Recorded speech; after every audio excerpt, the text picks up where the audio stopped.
Putin ingin kekaisaran, tapi justru memimpin kehancuran perlahan. Invasi Putin ke Ukraina dimaksudkan sebagai langkah awal mengembalikan kejayaan Soviet dan menunjukkan kekuatan ke dunia. Hal itu justru menunjukkan betapa lemah dan rapuhnya fondasi Rusia. Sekarang, negara itu mulai retak dari dalam, gerakan separatis semakin kuat, dan ekonominya semakin tercekik. Di bawah sanksi, seluruh wilayah mulai lepas dari kendali Moskow, dan fantasi Putin tentang kekaisaran Rusia baru membusuk secara nyata. Di depan matanya, dia tak hanya gagal membangun kembali Uni Soviet, tapi mungkin juga menghancurkan Federasi Rusia.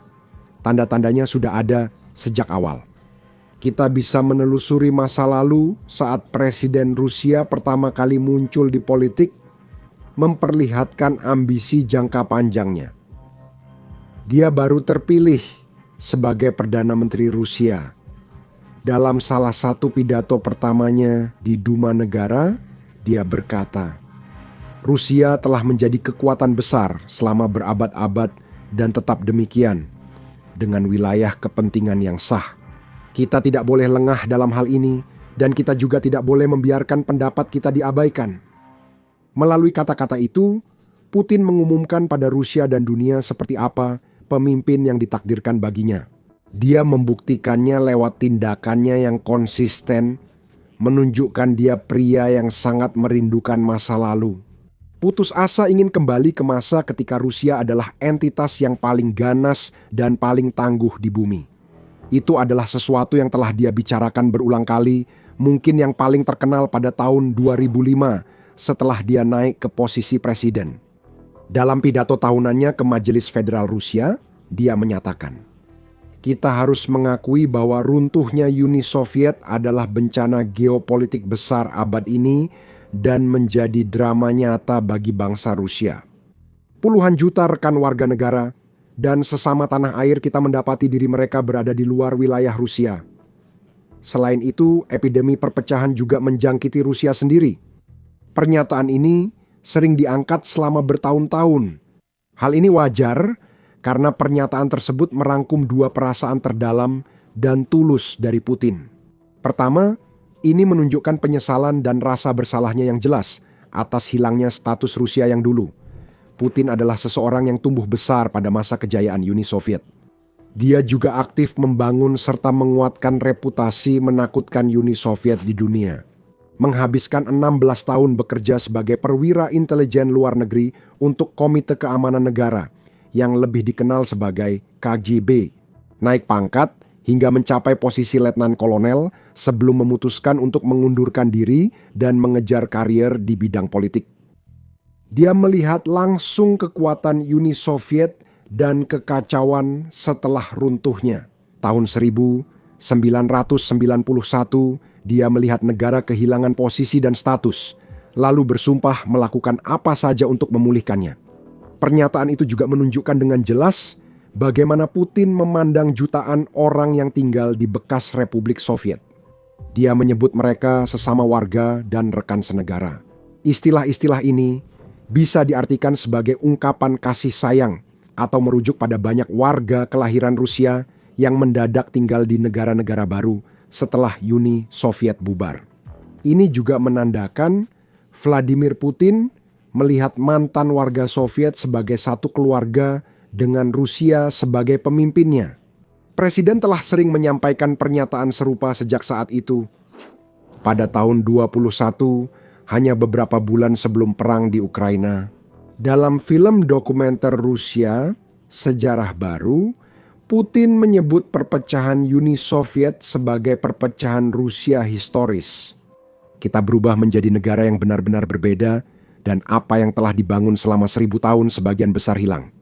Dia kemudian menyebut insiden itu sebagai tragedi kemanusiaan besar, menyatakan simpati yang diklaim untuk sekitar 5 juta orang Rusia yang terputus dari tanah air mereka. Saat Uni itu berakhir dan perbatasan baru ditetapkan. Dia juga mengaku harus kerja sampingan jadi sopir taksi demi memenuhi kebutuhan hidup. Menunjukkan dampak runtuhnya Uni itu padanya secara pribadi dan memperkuat keinginannya melihat kekaisaran Rusia bangkit lagi. Keinginan pemimpin Rusia ini terlihat tak hanya dari kata-katanya, tapi juga tindakannya. Sepanjang masa kekuasaannya, Putin telah melakukan segala yang dia bisa untuk mempertahankan tingkat pengaruh politik dan kontrol yang kuat di sebanyak mungkin bekas Republik Soviet dengan tingkat keberhasilan yang beragam. Di Belarus, Putin tahu bisa mengandalkan Presiden Alexander Lukashenko untuk melakukan apapun yang dia inginkan. Di beberapa negara Asia Tengah seperti Kazakhstan, pengaruh Kremlin sangat jelas. Putin memanfaatkan keunggulan ukuran, kekayaan, dan sumber daya negaranya untuk memastikan hal itu. Negara seperti Tajikistan, Kirgistan, Turkmenistan, dan Armenia terus bergantung pada Rusia untuk perdagangan, keamanan, dan kelangsungan hidup. Namun, seiring waktu, beberapa bekas Republik Soviet perlahan tapi pasti mulai lepas dari genggaman Moskow. Georgia adalah salah satunya dan telah menunjukkan minat yang semakin besar untuk menjadi bagian dari aliansi seperti Uni Eropa atau NATO. Itulah salah satu alasan mengapa Putin mengambil tindakan terhadap negara itu pada tahun 2008, memulai perang Rusia-Georgia yang berumur pendek.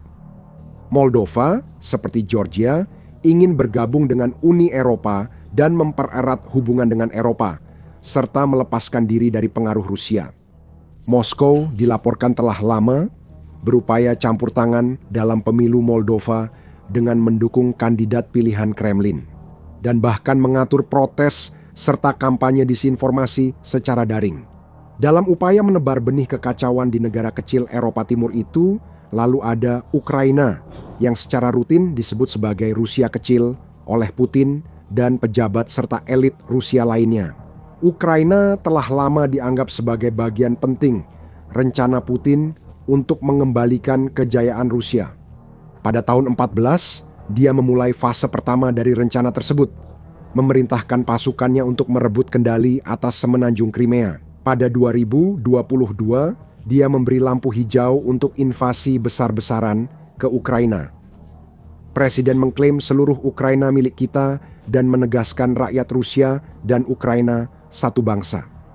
Dengan melakukan itu, posisinya jadi jelas. Invasi Putin bukan hanya soal Donbas atau membebaskan rakyat Rusia dan Ukraina dari rezim fasis yang dibuat-buat. Semua soal kekuasaan dan penaklukan. Berusaha mengembalikan kejayaan Uni Soviet, memperluas pengaruh Moskow, dan mencegah saudara kecil Rusia jatuh ke barat. Tapi itu tidak berhasil dan tidak akan pernah berhasil. Itu menurut analis geopolitik Manlio Graciano, mantan profesor geopolitik di Sciences Po dan Sorbonne di Paris, Prancis.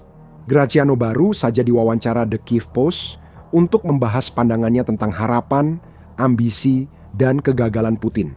Di Ukraina, dia ditanya soal anggapan Rusia berhak menguasai Ukraina karena hubungan sejarah dan budaya.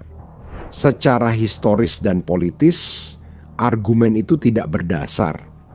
Orang Rusia sebenarnya tidak mengklaim hak atas Ukraina, tapi ingin membangun kembali kekaisaran Rusia, kata Graziano. Saat Putin menyebut runtuhnya Uni Soviet sebagai bencana geopolitik terbesar abad ke-20 pada 2005, ia sudah menunjukkan niatnya. Namun bahkan sebelumnya, ketika Yeltsin dan para pemimpin Ukraina serta Belarus membubarkan Uni Soviet pada Desember 91, mereka langsung membentuk persemakmuran negara-negara merdeka dan menyatakan itu sebagai awal persatuan baru. Rencana membangun kembali persatuan dimulai sejak Uni Soviet runtuh, dan Putin ingin menghidupkannya kembali. Dia menjelaskan rencana itu harus segera dimulai, bukan dengan negara Asia Tengah seperti Uzbekistan dan Kazakhstan, melainkan dengan negara Slavia seperti Belarus dan Ukraina, asal budaya tradisional Rusia. Menurut analis geopolitik, setelah menguasai Belarus, Ukraina menjadi target selanjutnya, bukan hanya 1% wilayahnya yang diperebutkan. Rencananya mengambil seluruh Ukraina. Jika Rusia berhasil, mereka akan mengklaim legitimasi untuk merebut kembali sisa bekas kekaisaran. Mungkin bukan negara Baltik, tapi pasti Kaukasus dan Asia Tengah. Graziano melanjutkan dengan menyatakan bahwa Rusia tidak hanya gagal di Ukraina, tetapi juga mengalami kerugian yang jauh lebih besar daripada yang pernah dibayangkan oleh Putin. Dengan mantan sekutu membelakangi Kremlin, mesin perang negara itu tetap bekerja di garis depan. Sebaliknya, Rusia justru menembak kakinya sendiri. Perang ini membuat Rusia kehilangan pengaruh di Kaukasus dan menjauhkan negara-negara Asia Tengah. Rusia sedang berperang dan tampak tak mampu menang. Pertempuran Stalingrad berlangsung 6,5 bulan, sedangkan pertempuran Pokrov sudah 18 bulan dan belum selesai. Rusia hanya berhasil merebut 1% wilayah Ukraina pada 2025. Seharusnya ini cukup mengakhiri perdebatan. Rusia tidak memenangkan perang ini. Ini bukanlah opini, melainkan fakta yang didasarkan pada kenyataan dan didukung oleh data nyata. Perang ini jelas tak berjalan sesuai rencana Putin, bahkan di luar perkiraannya. Pada saat semuanya dimulai, dia dan banyak pejabat tinggi Rusia lainnya dikabarkan percaya bahwa invasi ini akan selesai hanya dalam hitungan hari. Agen-agen Federalnaya Sluzhba Bezopasnosti sudah mulai menyiapkan rezim pro-Rusia berikutnya yang akan mengambil alih kendali Kiev. Setelah presiden saat ini, Vladimir Zelensky, disingkirkan dari kekuasaan. Tentara Moskow siap memakai seragam parade dan mengibarkan bendera Rusia dengan bangga di jalan-jalan Ukraina. Itu seharusnya menjadi kemenangan besar, pernyataan tegas tentang niat Rusia, momen kebangkitan dan rekonstruksi bagi wilayah bekas Soviet. Momen ini akan mewujudkan keinginan lama Putin dan membuat Rusia kembali ditakuti dan dihormati seperti dulu. Itu juga seharusnya mendefinisikan warisan Putin, menandai posisinya dalam sejarah, memastikan dia dikenang dengan penghormatan seperti para Tsar Rusia dahulu. Seperti Piotr yang agung yang sering Putin bandingkan dengan dirinya sendiri. Invasi itu kemungkinan besar akan jadi hal yang paling diingat orang tentang Putin. Namun namanya tak akan tercatat dalam sejarah atau dikaitkan dengan kemenangan besar maupun kebangkitan Rusia. Sebaliknya, dia akan selamanya dikenal sebagai orang yang karena keserakahan dan kesombongannya sendiri menghancurkan Rusia menjadi berkeping-keping. Karena itulah yang terjadi baik di dalam maupun luar negeri, Rusia sedang hancur. Di dalam negeri, negara ini menghadapi beberapa krisis terbesar dan paling menantang dalam sejarahnya, yang semuanya terkait dengan perang. Ada banyak sekali korban jiwa yang disebabkan oleh konflik itu sendiri. Sebuah laporan terbaru dari Kementerian Pertahanan Inggris menyebutkan bahwa Rusia telah mengalami lebih dari 1,1 juta korban sejak perang dimulai. Itu berarti tak terhitung banyaknya keluarga di seluruh negeri yang terpaksa harus mengucapkan selamat tinggal kepada ayah, anak laki-laki, saudara laki-laki, dan suami mereka. Sebagian masih bisa menyambut kerabat pulang, namun banyak yang akan mengalami dampak fisik dan mental berat akibat konflik ini selama bertahun-tahun, bahkan seumur hidup. Ini akhirnya berdampak negatif pada popularitas Putin. Bahkan nasionalis Rusia paling keras pun mulai bertanya-tanya bagaimana dan mengapa perang yang awalnya diperkirakan selesai cepat justru berlangsung lama dan menimbulkan kerugian besar, termasuk dampak ekonomi. Sebelum invasi, ekonomi Rusia memang tidak terbaik di dunia, namun cukup stabil dan kokoh karena fondasi industri energi dan minyak yang kuat. Negara itu punya dana kekayaan nasional yang kuat, cadangan besar dalam rubel dan mata uang asing, serta hubungan dagang erat di Eropa, Asia, dan wilayah lain. Dalam beberapa tahun sejak pasukan Kremlin memasuki Ukraina, ekonomi Rusia terus tumbuh, tetapi hanya secara perlahan dan tidak merata setelah gangguan awal. Menurut International Monetary Fund, produk domestik bruto tumbuh 0,6% di 2023 dan 3,8% di 2024, namun diperkirakan melambat tajam di 2025 dan 2026. Sanksi Barat telah melumpuhkan bank dan bisnis negara itu, memutuskan hubungan mereka dengan banyak pasar dan mitra dagang internasional. Nilai rubel turun drastis, dana kekayaan negara menipis, dan banyak industri besar kini hanya tersisa sebagian kecil dari sebelumnya. Dikendalikan kompleks pertahanan militer yang menguasai segalanya dan kini jadi satu-satunya penghalang negara itu jatuh ke resesi bersejarah. Semua orang di Rusia merasakan tekanan elit dengan aset oligarki dibekukan dan kekayaan turun drastis, membuat keluarga Rusia makin sulit membeli kebutuhan pokok seperti makanan, tempat tinggal, dan bahan bakar. Dan berbicara tentang bahan bakar, itu juga dulunya merupakan elemen penting dari kekuatan dan posisi Rusia. Dengan puluhan negara yang bergantung pada cadangan minyaknya yang sangat besar untuk memenuhi kebutuhan energi mereka. Eksportir Rusia kini kesulitan menjual barang karena sanksi makin ketat. Harga rata-rata per barel turun, makin banyak negara menghindari sumber daya Moskow dan mencari alternatif lain. Ukraina juga berperan dalam krisis ini dengan cerdik menyerang infrastruktur yang berkaitan dengan bahan bakar di wilayah pendudukan dan daerah-daerah Rusia, melumpuhkan kapasitas produksi negara tersebut, dan menghantam Kremlin di titik terberat, rekening bank mereka.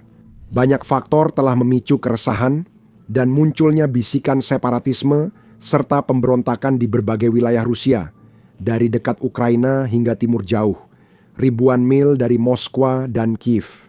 Protes telah meletus di wilayah Altai, misalnya, di mana masyarakat semakin muak dan lelah didikte oleh para oligarki otoriter.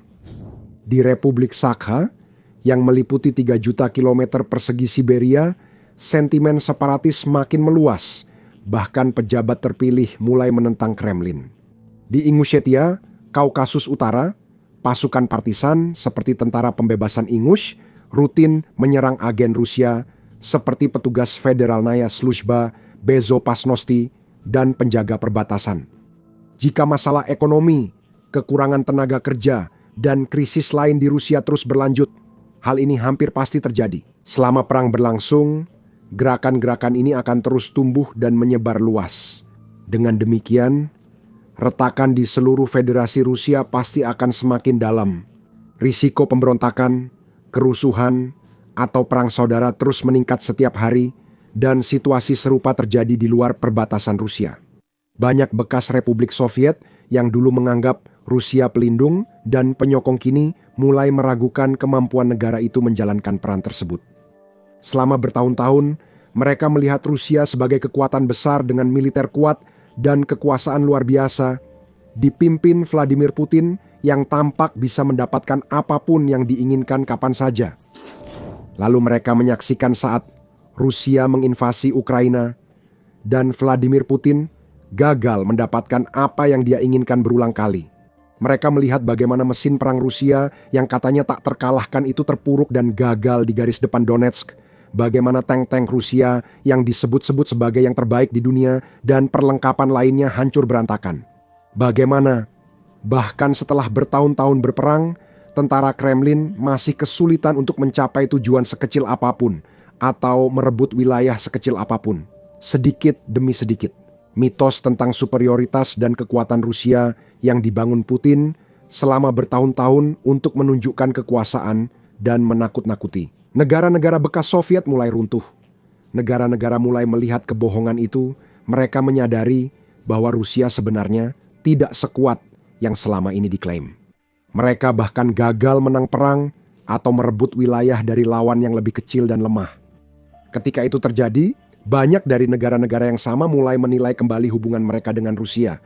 Negara seperti Armenia dan Azerbaijan mulai menjauh dari kendali Kremlin, terutama Azerbaijan yang aktif membangun hubungan dengan negara lain untuk mengurangi ketergantungan pada Rusia.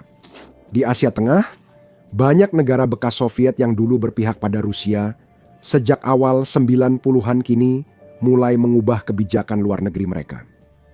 Uzbekistan dan Kazakhstan, misalnya, sedang mencari jalur perdagangan dan koneksi internasional baru.